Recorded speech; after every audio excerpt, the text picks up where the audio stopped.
travaille juste assez pour payer le loyer. C'était mon motto de vie autrefois. J'ai vu mon père se donner du mal pour des clopinettes dans les mines de charbon. Et j'ai vite compris qu'on attendait de nous qu'on travaille plus dur que ce dont on a réellement besoin. Alors le jour où j'ai quitté cette vieille maison en ruine, j'ai laissé mon besoin d'aventure m'envahir. J'ai voyagé à travers le monde, prenant des petits boulots chaque fois que j'avais besoin d'un peu d'argent. Facteur, chasseur de sangliers, foreur de pétrole, assistant enquêteur privé et manipulateur d'alligators étaient les quelques-unes des professions que j'ai exercées. S'il y a un travail quelque part, il y a de fortes chances que je l'ai fait. J'aurais continué encore longtemps si je n'avais pas mis une serveuse enceinte à Île de Pader vers 1993. La paternité change vraiment votre perspective sur la vie. J'ai trouvé un emploi à la poste et j'y ai travaillé jusqu'à ce que l'arthrite ne m'oblige à prendre une retraite anticipée. J'apprécie vraiment le contraste dans tout ça. Aujourd'hui, je passe principalement mon temps à boire de la bière ou à m'occuper de mes petits-enfants. J'ai trouvé ce forum il y a quelque temps et j'ai été accroché aux histoires depuis. J'ai pensé que je pourrais aussi raconter la mienne. Peut-être que je vais obtenir quelques réponses ici. C'était l'été 1982 et je cherchais à rencontrer des filles à la Nouvelle-Orléans. Je devais avoir environ 23 ans, encore au début de mon aventure. À ce moment-là, je travaillais comme attrape-chien, mais après m'être fait mordre 2 fois, je ne cherchais pas à en faire ma carrière. Je parcourais les petites annonces quand une offre a attiré mon attention. Recherche, jeune homme avec véhicule pouvant travailler de nuit. Doit être capable de suivre les instructions. 100 € par jour. 100 € ne s'étendent plus comme avant, mais à l'époque, on pouvait en faire beaucoup avec ça. J'étais sceptique face à l'annonce, car j'avais naïvement posé des questions sur des emplois qui semblaient parfaits. Mais j'avais fini par me retrouver avec un gars bizarre qui essayait de me toucher. Mais ma joue gauche me faisait encore mal, à cause du berger allemand qui avait failli m'enlever un morceau.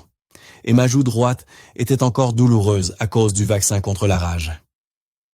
Si je ne trouvais pas de travail rapidement, j'étais sûr que mon derrière en miettes finirait dans la rue. J'ai appelé le numéro, et un homme à la voix rauque a répondu. J'ai expliqué que j'appelais à propos du travail.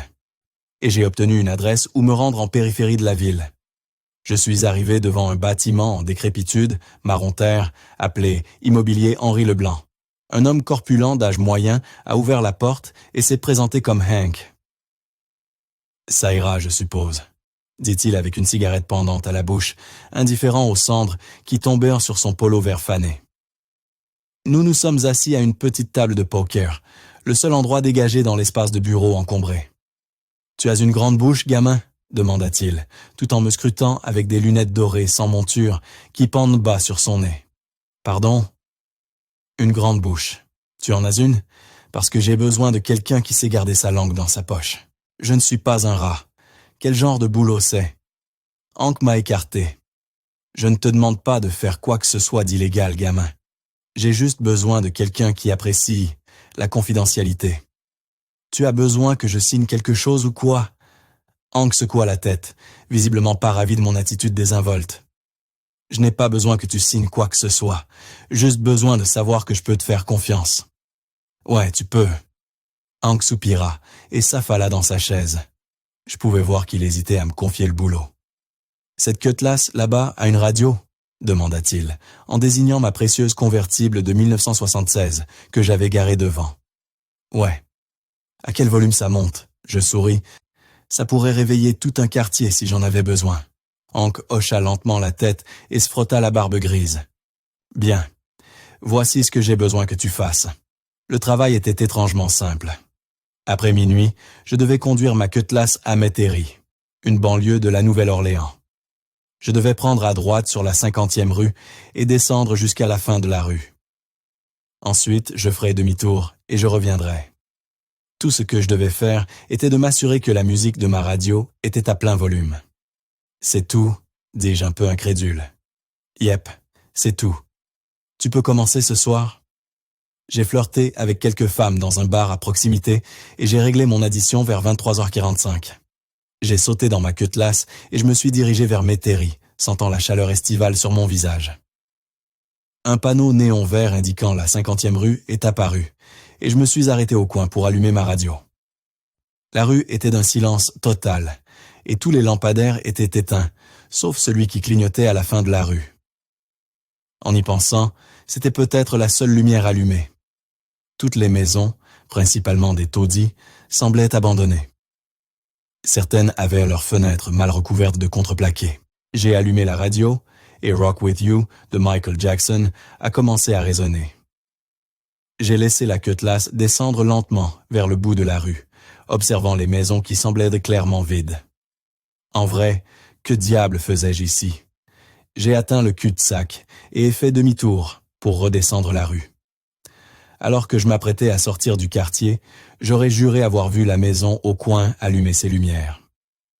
J'ai éteint la radio et suis retourné au bureau de Hank dans le silence. Quand je suis arrivé au bureau de Hank, j'ai été surpris de le voir encore là. Il fumait toujours des cigarettes et buvait dans une petite bouteille de bourbon pas cher. Son visage était pâle, et il avait l'air incroyablement anxieux jusqu'à ce qu'il me voie. « Oh, c'est bien, tu es de retour », dit-il, le teint redevenant un peu moins blême. « Ouais, bien sûr », dis-je, perplexe de ne pas en avoir l'intention. Je restais au seuil, remuant les pieds, pendant que Hank sortait à l'arrière. « Tiens », dit-il, me tendant un billet de 100 € froissé. « Tu peux travailler encore demain nuit ?»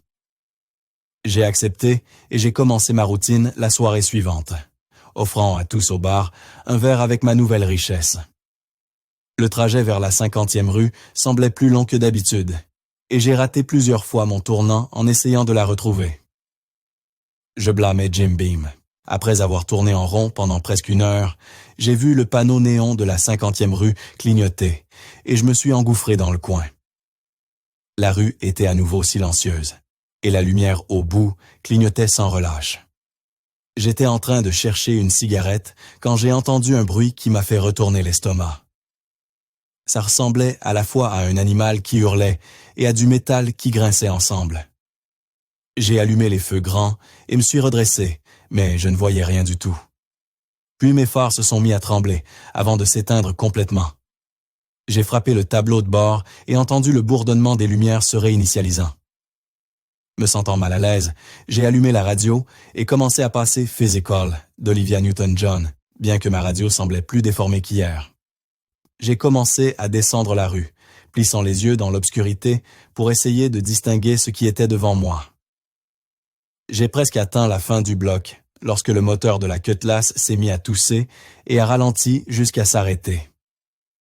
À l'époque, je prenais soin de cette cutlass comme si c'était mon propre enfant. Elle serait probablement encore dans mon garage si je ne l'avais pas accidentée 2 ans plus tard à Palo Alto. Donc, c'était presque inconcevable qu'elle tombe en panne sans aucun avertissement. Perplexe, j'ai allumé une autre cigarette, pris mes outils dans le coffre et ouvert le capot, où une vapeur chaude m'a accueilli. J'ai illuminé avec ma lampe de poche et examiné le moteur, mais je n'ai rien trouvé d'étrange après que la fumée se soit dissipée. C'était comme si quelque chose avait temporairement désactivé ma voiture. Puis les choses ont commencé à devenir étranges. La température a soudainement chuté. Je passais de l'essuyage de gouttelettes de sueur sur mon front à frissonner presque en plein mois de juillet. Le bruit perçant que j'avais entendu plus tôt a déchiré le silence de la rue, me faisant presque sauter de mes chaussures.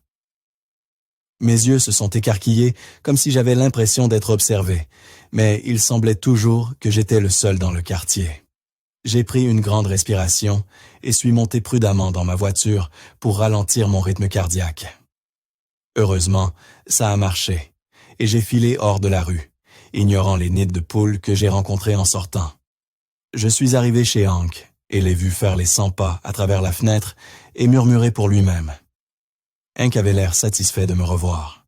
« Laisse-moi te filer ton cash », dit-il, et revint avec un autre billet de 100 € sales. « Je peux te payer pour une nuit de plus. Tu es partant ?» J'ai accepté, maintenant plus curieux par ce que j'avais vécu que par le fait d'être payé. J'ai pensé à presser Hank avec quelques questions, mais j'avais l'impression que je n'obtiendrais pas de réponse. Il ne semblait pas vraiment en état d'esprit. Il murmurait encore tout seul pendant que je sortais. J'ai attendu dans ma chambre d'hôtel, ne sortant pas dans les bars, pour garder l'esprit clair. J'ai foncé vers la 50e rue, mais j'ai toujours eu du mal à la retrouver comme la veille. C'était presque comme si elle n'existait pas. Enfin, vers minuit, mes phares ont illuminé le panneau de la rue, et j'ai pris la direction de la rue. La Cutlass a commencé à avoir des ratés à nouveau, crachant et se secouant presque comme si elle avait peur d'avancer. J'ai allumé ma radio, mais tout ce que j'entendais était du bruit blanc, suivi de sons étranges que je ne reconnaissais pas. J'ai mis le volume à fond et encouragé ma voiture à avancer. Les maisons semblaient encore en pires états, certaines sans toit. Les lampadaires étaient à toujours éteints, excepté celui au cul-de-sac. J'ai pris une grande respiration et ai appuyé sur le champignon. Une sensation écrasante m'a envahi. Je me sentais nerveux, comme quand je vais chez le dentiste pour un nettoyage. Même si j'avais mis le volume au maximum, le crépitement devenait de plus en plus fort, jusqu'à devenir presque assourdissant. Mes phares ont commencé à s'affaiblir, et puis se sont éteints. La 50e rue n'était pas un grand bloc, mais elle semblait sans fin, avec la lumière à l'extrémité semblant s'éloigner encore plus. J'ai crié de détermination et appuyé à fond sur le gaz. J'ai fait une vitesse passée et ai filé vers le cul-de-sac. Lorsque j'y suis arrivé, ma voiture s'est arrêtée et le lampadaire clignotant s'est éteint. J'ai pris une profonde respiration et ai sorti en tremblant une cigarette de ma bouche. J'ai essayé de tourner la clé dans l'allumage, mais la Cutlass a calé et a toussé. Il faisait si noir que je ne voyais rien devant moi. Le bruit horrible que j'avais entendu la nuit précédente a déchiré le calme du soir, et le lampadaire ainsi que ma voiture se sont rallumés. Au lieu du bruit blanc, de la musique jouait, bien que ça ressemblait à du ragtime d'autrefois. Je ne reconnaissais pas la chanson. Devant moi se tenait une jeune femme dans une robe en haillons. Son dos était tourné vers moi, donc je ne pouvais pas voir son visage.